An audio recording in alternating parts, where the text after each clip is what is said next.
Hi guys, it's Isis Fernandez, English professor at Lone Star College Kingwood near Houston, Texas, and I'm so glad that you're back. We are going to do some nitty-gritty work, something you've probably been waiting for. You're probably thinking, when is she actually going to design something right now in this video? So a little bit of a recap. The first video taught you how to take inventory, what you know, what you don't know, what you had access to, what you needed access to, and pretty much what you need to know from your students. The second video talked about how to do an online survey, which is going to help you design. It's going to help you see where your students are and how your design needed to be in order to help the students where they are now.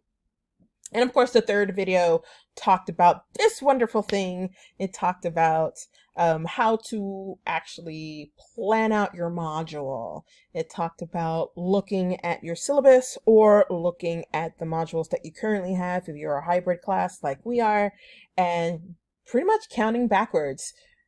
We have 5 weeks plus a final, so I had to count back 6, and it taught me to week 10, and we were at week 9, so that means I needed to decide, am I going to continue with week 9 or am I just going to dump week 9 and start with week 10? I decided to start with week 10.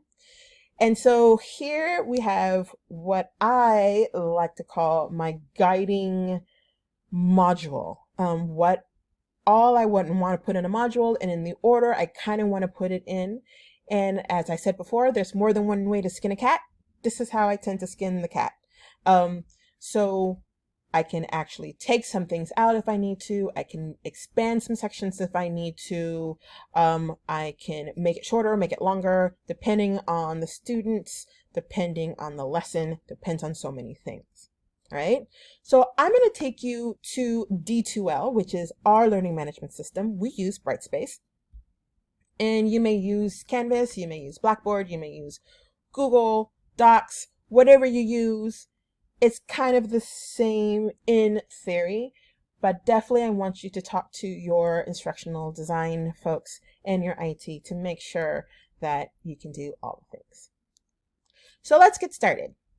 How I start here is I like to put my department's SLOs or learning outcomes or whatever verbiage that you guys use up in the front. And the reason why I do that is because this is a 100% QM thing. You want to make sure that the activities and the lessons that are being learned in that particular module somehow tie back to your learning outcomes. And you want to tell your students, these are the learning outcomes we are playing with and we are learning in this module. So that's just a 100% quality matters wonderfulness that I just happened to have adapted and thought it was a good idea, and this is what I do. So I keep that here to help me keep on track. I may think that perhaps an activity is really cool and worthwhile, or this really cool shiny educational toy that just became free because of COVID is going to be so super helpful, but I always have to go back to my learning outcomes. How is that going to help me realize these learning outcomes? Oh, it's not, then I probably don't need to do that. So it keeps me focused. So I keep that there, and then I actually, once I'm done with the module, I actually have an intro to the module that says, these are the learning outcomes we're learning this in this particular module, just so students know. Okay, so how D2L works is that you have a module here that you can add. So let me just say testing, right? Just so you see, it creates the module here, right? You'll see here, right there. And you have the module here. And here's where you're going to build it. And here's where you're going to organize it. You can move this wherever you want for it to move, right? It can move in between modules here. We can put this inside of a module like that. And so we have literally testing inside of COVID-16 here. Now I've named these modules here COVIDs because this is just an indication to me that this is a new module. So this is a sandbox, and for us, a sandbox is literally where you play. Some people or some learning management systems may call this a shell. I don't call it a shell. I call it kind of like my entire course in one place. And so what I do in a sandbox is I organize and I design in the sandbox exactly how I want this class to look like, right down to the assignments, and then I move it into the actual course where the students can see. And so when we were told that we needed to go online, I went back to my sandbox and created these modules here. And I started with the module that I thought we would be coming back to, week 9. We're not coming back to that because I made that decision that we would start on our week 10. Remember, I said that earlier. So I'm not even going to use week 9 module. So I labeled them COVID week 10, COVID week 11. But that is not how I'm going to name them when I move them to the actual class. When I move them to the actual class, I'm actually going to copy it to the class, and then where week 10, the actual week 10 is, which is here, I will name them that and change the dates, and I will take the old ones here and I will hide them like that. Okay? Or I can just delete them, but I'm gonna hide them because there's some things I am taking over and I don't want to mess it up. Okay? So that's what I will do. All right, so I'm here at week 10, and I know from my wonderful checklist here that I'm going to have a checklist. And I usually don't have a checklist, like I've said before, because I find them kind of painful to do. But I'm going to have a checklist because the survey came back and they want more guidance on where to go. And that's one thing that I can do for my students, to tell them what they are responsible for the week. I know I might have something to open the lesson. I may have a reading that's short, or a reading that they have to do, a short response on that reading that I really don't have to monitor. So maybe like a poll or something. The actual lesson, a response that I'm going to use as a grade, that is my summative assessment. And then I'm going to tell them what they need to do for the next week, or what to expect for the next week. So I don't have them quite in order here, but I went ahead and opened up these little folders in the wonderful module I'm creating. So I know that I'm going to have a lesson here, and that's going to be looking at social issues, because this is the lesson where we talk about social issues. The specific social issue in this lesson is going to be the First Amendment. And so I have a reading that they're going to do by Kurt Vonnegut called I Am Very Real. So I know that there's going to be a lesson. So I went ahead and opened up that lesson. I'm not going to put anything in there right now because the lesson that I have, it is a PowerPoint with a voiceover. I can go ahead and put that in there and it would be fine, but I'm taking this opportunity to convert all of that onto YouTube and onto a video, and I prefer them to do a video because then I'm going to use something like Edpuzzle to put questions in the video, because again, my online survey said they needed guidance and they wanted interaction, and that's one way I can give them that. So I'm going to wait to do that, but I'm going to put a placeholder there. The Flipgrid activity here, it is that that part of the response to something that I don't have to measure. I don't have to kind of fool with. So that is going to be a discussion board, a video discussion board. So I put that there. So they're going to read and watch something called I Am Very Real. And it is a letter from Kurt Vonnegut to the a school board whose name escapes me at the moment. And I have a video read where Benedict Cumberbatch reads the letter. And so this is where I'm going to have them, I'm going to put that in there and I'm going to have them read it and watch, right? So that's interactive. Then I have the discussion post that a discussion board that I already had, and that I use almost every year. And so I went ahead and popped that bad boy in there. Then of course I'm telling them what to do next week to read Hills Like White Elephants and Girl. And this little note right here is for me. Again, this is for me. The students aren't seeing this quite yet, so I can write notes to myself. I have to make sure that all the notes are gone when I move the things over. So this is a note for myself that says, I want them to write down questions because I'm going to use those questions to build their activities for next week, which means to me that when their module is about done, so Monday night, I'm taking those questions and I'm popping them into the next module, the next week's module. And I'm going to probably use them as guiding questions, or I'm going to use that as questions for synchronous conversation. Or use them as discussion board questions. So I'm giving myself some wiggle room there, and also giving my students a little bit more buy-in about this. And so it giving them an opportunity to not only ask questions, but answer each other's questions while I'm monitoring. And of course, then is the journal. And of course, I have already organized. They have a journal for everything that they read.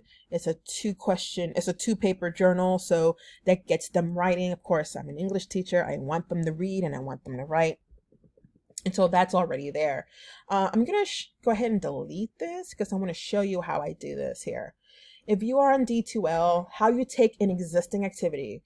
Maybe you've already written the assignment sheet for your for a paper that they're doing or for a discussion board that they're doing, and you've already kind of done that. You just need to bring it into the module. You're going to hit add existing activities. And if it's like an assignment, like what I just had, you're going to hit assignments. And of course, assignments are papers that they turn in. They call it assignments. I call it fun. So I know that is called the Freedom of Speech Journal. I click on it and here it is. It's already embedded there. You see these dates here. Of course, these dates are going to change. I'm going to change all the dates all the way together, all at the same time after I'm done designing. Some designers will change it as they go. For me, because I've done this before, I like to write out dates like this, right? So the 14th to the 20th, that's the one we're working on now. So I know that this is going to be due February 20th. Well, not February 20th. I'm giving them a week. So February 27th is due next week. April 27th. I'm going to put that there. I don't change the time because the time is always there. And yeah, they should start working on it as soon as they see it. So I'm going to leave that front date open there. I like to change it not as I'm doing it, but once I am done, like once I'm done doing all this, I like to change them all at once. So that way I understand, it helps me understand a little bit more how this is flowing. Because if I'm changing the dates now, I don't get to check on them later. If I'm checking on them when I'm done designing and there's something that kind of trips me up, I can go back and say, oh, is this staggered correctly? Is this stacked correctly? Is this working well? And then I have time to fix things versus me just doing that and it may not work. Some designers will go ahead and do that. I don't know what restrictions say, but thank you. Some designers will do that. I won't do that until the end. It just makes me happy. I organize that way, and you'll have your own organizational tools as well. So this is kind of how I'm doing this. I can move this around how I want to move this around, but right now it's looking okay. So I have the Flipgrid activity here, and this is for freedom of speech. This is a note to myself that I wanted to make this the activity that I would do normally in class. What I do normally in class is that I take a couple of freedom of speech SCOTUS classes or SCOTUS cases, so U.S. Supreme Court cases that have been decided, maybe something that they haven't heard from. I kind of write out those scenarios and say, is this freedom of speech? How is the freedom of speech violated? What should have been the thing to do, essentially? And so when I create the Flipgrid, I'm going to put that there. And so they'll know to go there. And so what they will do is they will do a video of them on their phones, because they all love their phones, kind of giving their opinions on it. I will give them something to read. So this is where that small reading is, and that response is. And it's not a response I'm going to grade, but it is a response I'm going to monitor. So how I'm just literally going to watch these videos as they come up. I may respond to them via video as well. And so there's a back and forth, a conversation, video to video. I am going to write in the directions of this that they may want to go back and check. All right. So that's my activity that would have happened in class and face to face. I'm putting it right here. And so that preps them for this, the I'm very real conversation, and what the argument could possibly be about this particular reading, which talks about censorship and talks about the First Amendment.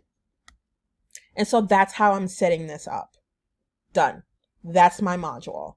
And so I put these here, and before I start trying to convert this here thing to a video and try to work Flipgrid, before I even do that, I move on to the next one, because I'm going to do all this together. And this, the Flipgrid, the video, all that's going to take a couple of days, but I need to know exactly what I'm going to do. You see how methodical all this is? So you want to know, all right, I need 5 Flipgrids. I need 2 videos converted. I need to find this. I need to find this. So it's almost like you're taking inventory again. So I'm going to go to week 11, and I've started building week 11, right? So the journals are due the next week. I make sure I start with the journal here, and then I have a review for them for elements of fiction. And this is something that we learned in the first half of our class. And this is something that when I review with them, we actually play a game through Quizlet. And so I'm literally going to put a link to their Quizlet right there for them to do. And I will have verbiage that says, this is a review. And of course, this is something that I don't have to monitor. They're doing on their own. Another Flipgrid for something else. And then your discussion. And then, hey, guess what? You have a research paper. Dun, dun, dun, dun. And this is what's coming up. And I need you to read Popular Mechanics for the next class. And I want you to write your own questions. So that tells me that I've already thought about maybe doing a synchronous class or having another discussion both with their questions. What's not here is an actual discussion board or something that I can grade. Oh, there is. I'm sorry. There is. So this is where my grade is going to come from here. So you see how that works? Like I have one thing to grade a week for each of these. So that 3 boards to grade each week. And then I could check in with a video or check in with a synchronous live stream, and we can talk about Popular Mechanics next week. It tends to be a heavy story. It's a short story, but it's very heavy topic. So I tend to want to be there for them, to have them talk about it. It takes a while to pry them and poke them to talk about it. So I know that I'm going to have a synchronous session for Popular Mechanics. So I'm already prepping for that. And so that's how it works. And then before I started this video, I think I was on week 12. Yeah, I started working on week 12. Same thing. Their journal is due on the thing.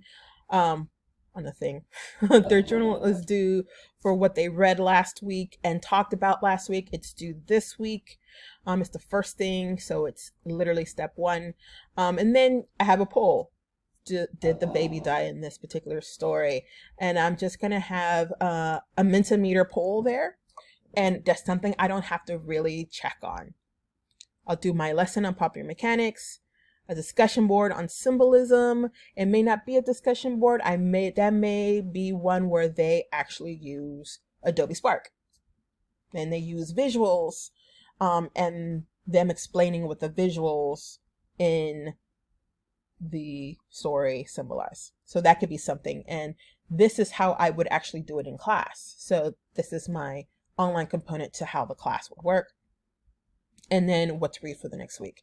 So there's a couple things I want you to see. So I've showed you 3 weeks, kind of like the rough skeleton of it. And there are some things that are consistent. What is consistent is pretty much most of this plan here. That there is something that there may not be something to open the lesson, but there is a reading, there's a short response, there's always a lesson, and there's always something, at least one thing for a grade. And I always tell them what's going to happen next week. You want to develop some consistency in your modules, but still have a little bit of variance so they're not bored, because they can get bored very easy. And so what I'm varying is doing a synchronous live stream conversation with them to talk about a particular story that I know they're going to have trouble on, or a particular story that they know they're going to want to talk about. So I make sure I want to have space and hold space for them on that aspect. You also saw that I thought about how I was going to teach a certain thing in class and try to convert some of that, if not all of it, to an activity online. Especially for that first one in week 10, when it came down to the freedom of speech. I have that as well. You also want to go back and kind of question yourself, these activities that I'm doing, these discussion boards that I'm doing, how do they tie back to the learning outcomes? So what I have planned for week 10, does it demonstrate an individual knowledge and collaborative research process? If I ask them to research certain cases, if I give them something to read and research the certain cases to talk about it on Flipgrid, I've hit that. Does it develop ideas and synchronize primary and secondary sources within focused academic arguments, including one or more research-based essays? Yeah, because their journal is literally, they have to talk about what they're seeing, the social issues that they're seeing in the story, and they have to talk about how that plays in the world. And so they have to do research on that. So yeah, I've hit that already. Does it analyze, interpret, and evaluate a variety of texts for ethical and logical uses of evidence? Of course it does, because we're reading things, right?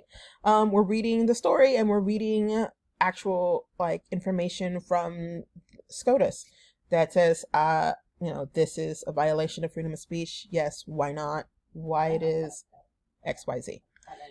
Do they write in a style that clearly communicates meaning, builds credibility, and inspires belief or action? Yeah, they do. Discussion boards. There you go.